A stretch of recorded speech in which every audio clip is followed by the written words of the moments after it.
হঠাৎ করেই বড় বোন কাম বিজনেস পার্টনার এক আপু আমাদের একটা পিকনিকের অফার দিল এবং সে আমাদের পিকনিকের সব অ্যারেঞ্জমেন্ট করে দিল। তো আমরা আজকে যাব পিকনিকে, সেই জন্য সকাল সকাল রেডি হচ্ছি। আমরা ফজরের নামাজ পড়ে 6টার দিকে বাসা থেকে বের হব। খুব সকালে আমরা উঠলাম, উঠে আমি আমার শাশুড়ি আপু আমরা রেডি হলাম। আমরা রেডি হয়ে বের যখন হব তখন সকাল বাজে হচ্ছে 6টা, কারণ আমাদের যে গাড়িটা যাবে গাড়িটা হচ্ছে সকাল 7:30টায় ওখান থেকে ছাড়বে। তো আমরা সেজন্য বাসা থেকে আগে আগে বের হচ্ছি। সবাই রেডি হয়ে আমি, আমার হাজব্যান্ড, আমার শাশুড়ি এবং আমার বোন, আমরা 4 জন মিলে এখন যাচ্ছি মিরপুর 12 নম্বরে।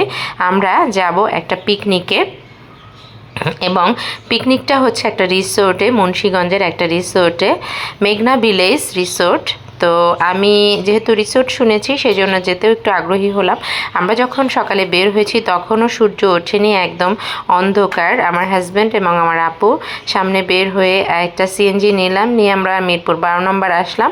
12 নম্বরে এসে যখন আমরা বসলাম তখন দেখি একটু ক্ষুধাও পেয়ে গেছে। একটা হোটেলে ঢুকে আমরা চা এবং পরোটা খেলাম।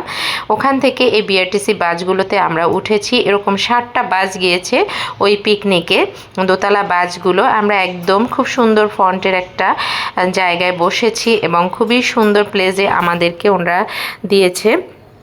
ওনারা আমাদের জন্য দোতলা বাসের দোতলায় সিট রেখেছিল, কিন্তু আমরা বলেছি না, আমরা নিচতলায় বসবো। তো সুন্দর করে আমার শাশুড়ি এবং আমার বোন একই সিটে বসলো এবং আমার হাজব্যান্ড আলাদা বসেছে। আমি এবং আমার ব্যবসায়িক পার্টনার এবং সিনিয়র বড় বোন একসাথে বসেছি। তো আমরা অনেক এনজয় করব সেই উদ্দেশ্যেই সবাই রওনা দিলাম হচ্ছে।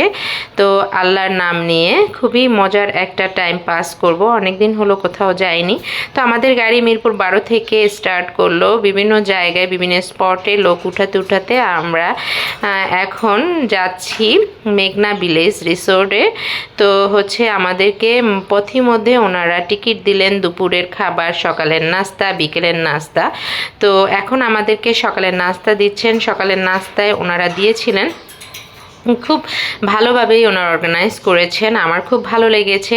সকালে 10টার দিকে আমাদের একটা জায়গায় নামিয়ে ওখানে হচ্ছে আমাদেরকে খাবার দিলেন। তো খাবারগুলো ছিল ডিম সিদ্ধ, একটা সানা এবং সাথে ছিল একটা স্যান্ডউইচ। তো আমরা ওগুলো খেয়ে এই যে মেঘনা ভিলেজে যাওয়ার জন্য মেঘনা যে সেতুটা সেটার উপরে উঠলাম টোল দিয়ে।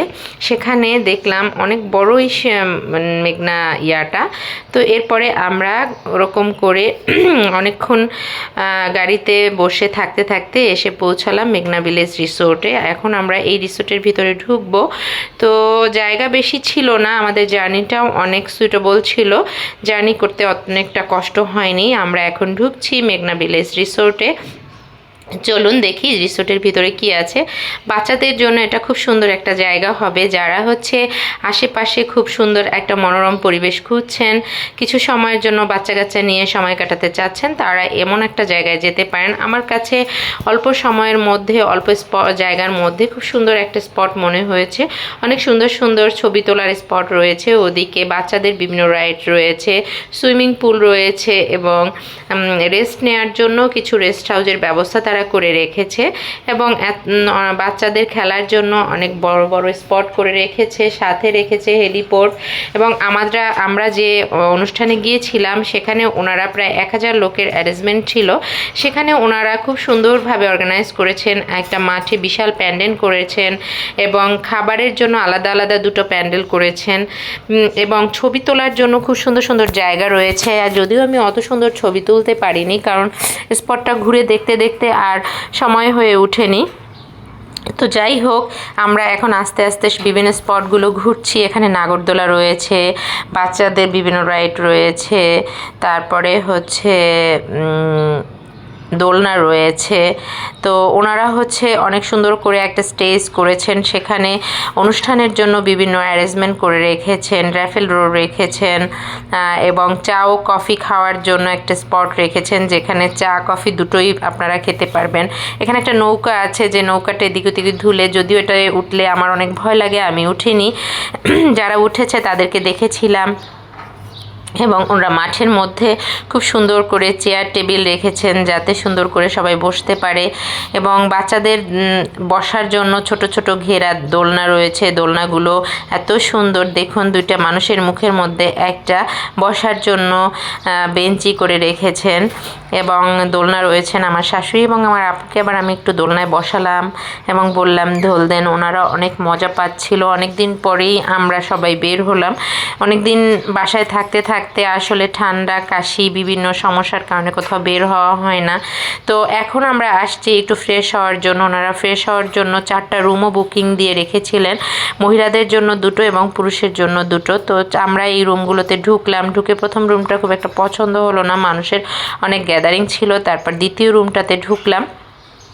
এখানে ঢুকে অল্প মানুষ ছিল, তো চিন্তা করলাম ঠিক আছে এখানে একটু ফ্রেশ হই।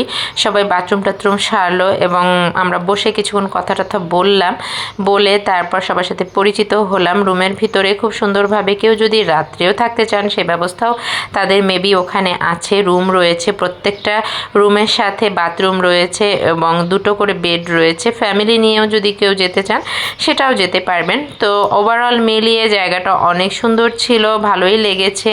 এই যে আমার বড় বোন কাম আপু এবং আমার নিজের বড় বোন এবং আমার শাশুড়ি, এরা ওখানে বসে একটু রেস্ট নিয়ে ফ্রেশ হয়ে তারপর আমরা যাব। আমাদের কিছুক্ষণের মধ্যেই দুপুরের খাবার দিবে, তো সেই জন্য আমরা এসেছি একটু ফ্রেশ হতে। ফ্রেশ হয়ে আমরা আবারও ফিরে যাচ্ছি মাঠে। তার মধ্যে আমি আবার একদম সবুজে ঘেরা মনোরম পরিবেশের কিছু ছবি নিলাম। জায়গাটা বেশ সুন্দর ছিল এবং আমরা এই যে বিভিন্ন জায়গায় ছোট ছোট বক ছিল, প্রাকৃতিক দৃশ্য, ফুল, পাখি, জিরাফ, ওভারঅল মিলিয়ে খুব সুন্দর ছিল। তো আজকের ব্লগটা এ পর্যন্তই। পরবর্তী